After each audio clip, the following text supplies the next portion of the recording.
In the world of motorsports, few names command as much respect and admiration as Jeff Gordon. With a career spanning decades and a record-breaking number of victories under his belt, Gordon has long been hailed as one of the greatest NASCAR drivers of all time. Yet even legends are not immune to the twists and turns of fate, as Gordon recently found himself at the center of a sensational revelation that sent shockwaves through the racing community. The unfolding drama surrounding Jeff Gordon and the backstabbing news that has rocked the racing world to its core, as fans and enthusiasts eagerly awaited news of Gordon's next move in his illustrious career. Whispers of betrayal and deception circulated behind the scenes. What started as suspicion became a controversy that made Gordon feel betrayed throughout. There aren't many rivalries that can match the heated competitiveness that took place between Dale Earnhardt Sr. and Jeff Gordon when one considers some of the most iconic clashes in the history of NASCAR. The on-track rivalry during the 1995 season was nothing short of intense, and it was during this season that this battle between experience and youth reached its pinnacle. On the other hand, Gordon recently came across some less well-known information from that time period, which threw light on a revelation that made him slightly anxious. Ray Evernham continued to work as Gordon's crew chief at Hendrick Motorsports during the whole of this argument.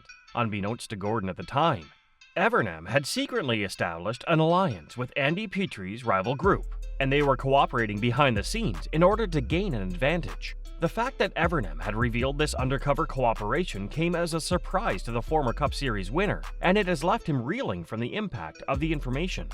Jeff Gordon shared with listeners on SiriusXM NASCAR Radio how astonished he was by this discovery. He stated, "When somebody comes out with a book 30 years later, you realize the things you thought were going on were not going on, and read a book and realize that maybe things were a lot different than you understood." Gordon probably talked about the book as Trophies and Scars when he said that he wished Dale Sr. had known about the deal between the number 3 and number 24 cars. Gordon added, "I wish that Andy Petree and whoever Ray was working with then had told Dale Earnhardt Sr. that we were doing these kinds of things, because I promise on the racetrack, he didn't treat me like we were harmonious." On the other hand, when it came to their relationship that was not on the right path, the Intimidator even served as Gordon's guide.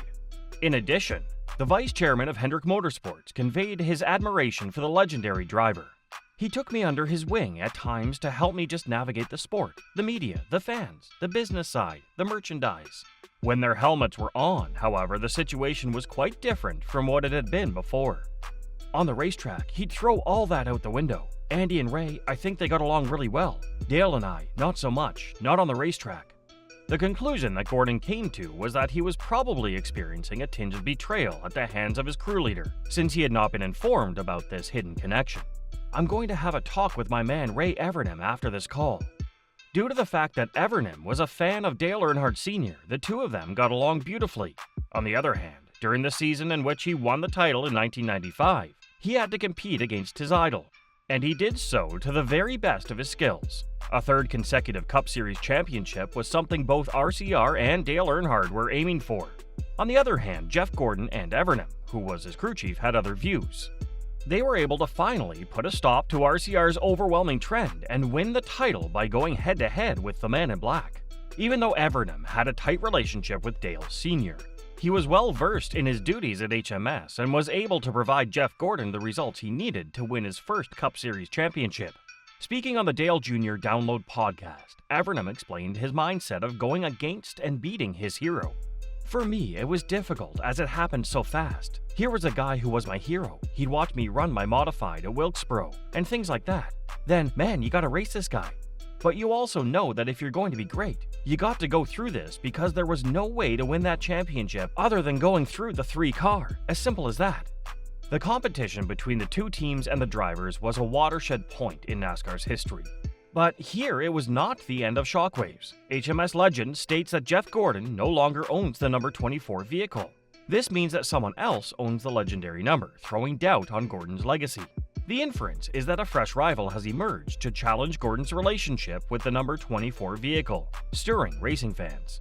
This adds mystery to Gordon's career and association with the renowned automobile number.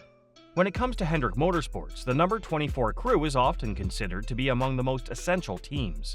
The number 24 has experienced all that the sport has to offer, including a record amount of victories, championships, and memorable moments. And all of this was made possible by one individual. Jeff Gordon. As a result, it was clear that HMS was going to have a difficult time selecting a driver who was deserving of taking over the leadership of the team. William Byron, on the other hand, appears to be demonstrating that he is a genuine successor after years of laborious effort and unwavering faith.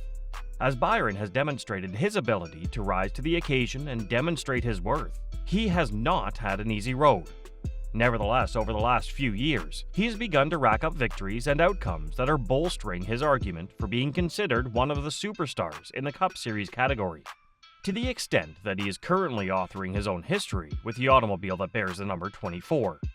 Given that Steve Letarte is the one who's making such audacious assertions, it's difficult to argue against the fact that many admirers of Gordon are finding it difficult to accept. A well-known figure in the NASCAR garage before his appointment at NBC, Letarte was a major figure in the industry. Notably, he was the crew chief for Gordon's 24 squad from 2011 to 2014, as he served in that capacity. As a result, he is aware of the value of the legacy that the squad has left behind. Even if Byron is only beginning to exhibit the characteristics of a driver capable of winning a championship, Letarte believes that the 26-year-old has successfully taken up the heritage of the 24. In addition to this, he argued that Byron should be placed on the list of superstar drivers because of his recent triumph in the Daytona 500.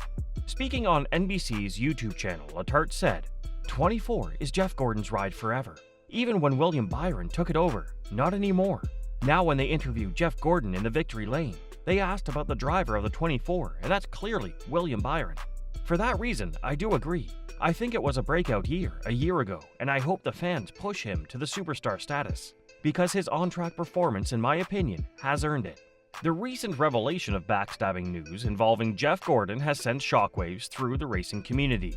As one of NASCAR's most beloved and iconic figures, Gordon's reputation has long been synonymous with integrity and sportsmanship. However, the disclosure of clandestine dealings between his former crew chief, Ray Evernham, and rival Andy Petrie has cast a shadow over Gordon's storied career. The implications of this revelation are far-reaching, calling into question the authenticity of past competitions and the integrity of the sport as a whole.